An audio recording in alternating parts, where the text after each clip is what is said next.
vice-président de la commission des affaires sociales, madame la rapporteure, mes chers collègues. Lors de la présentation de la stratégie nationale de prévention de lutte contre la pauvreté en septembre 2018, le président de la République a déclaré: on n'a jamais réglé le problème de la pauvreté en s'assurant que des gens n'avaient pas recours à un revenu. Aujourd'hui encore, un nombre important de personnes éligibles à des aides sociales n'en bénéficient pas.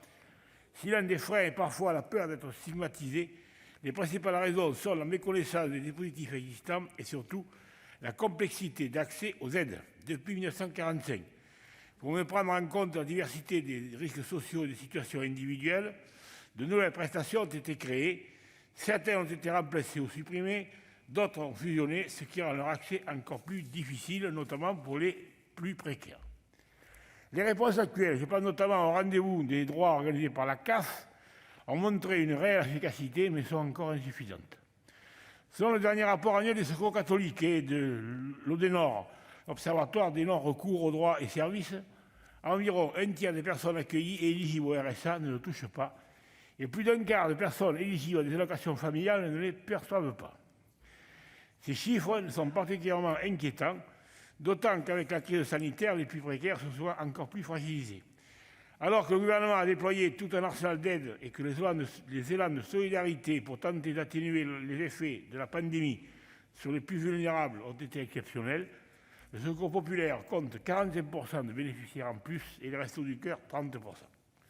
Dans ce contexte, la question du non-recours des aides sociales est prégnante et je remercie nos collègues du groupe socialiste, écologique et républicain de nous permettre d'en débattre. Lutter contre le non-recours constitue un enjeu de justice sociale, dès lors que les personnes les plus vulnérables sont la plupart du temps celles qui méconnaissent le plus leurs droits. C'est surtout un défi pour notre pays de ne laisser personne sur le côté de la route. Certains pourraient penser que le non-recours nous fait faire des économies. Ces économies honteuses dont parle le Secours catholique dans ce dernier rapport traduisent en réalité un échec de nos politiques sociales. Comme le rappelle très justement le rapport d'Eurofound de 2015, si les prestations ont été créées au service d'objectifs stratégiques tels que la réduction de la pauvreté, le fait que ces prestations n'atteignent pas leur cible est un obstacle à la politique menée. Il y a par ailleurs un risque d'accroître à plus long terme le coût social de la lutte contre l'exclusion.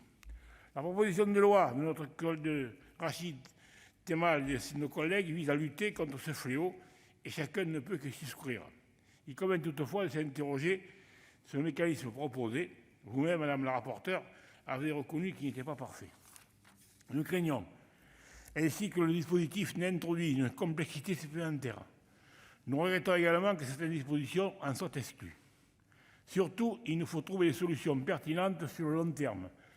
Je pense notamment au revenu universel d'activité dont la création a été annoncée par le président de la République dans le cadre du plan pauvreté en septembre 2018. Il s'agirait de fusionner le plus grand nombre de prestations possibles pour une meilleure lisibilité et plus d'équité. La réforme devrait par ailleurs s'accompagner d'une simplification des démarches. Le Premier ministre a annoncé la reprise des travaux de ces concertations qui, je l'espère, pourront rapidement donner vie à ce nouveau dispositif. Pour toutes ces raisons, et en raison notamment de la complexité du dispositif, le RDSE ne soutiendra pas cette proposition de loi.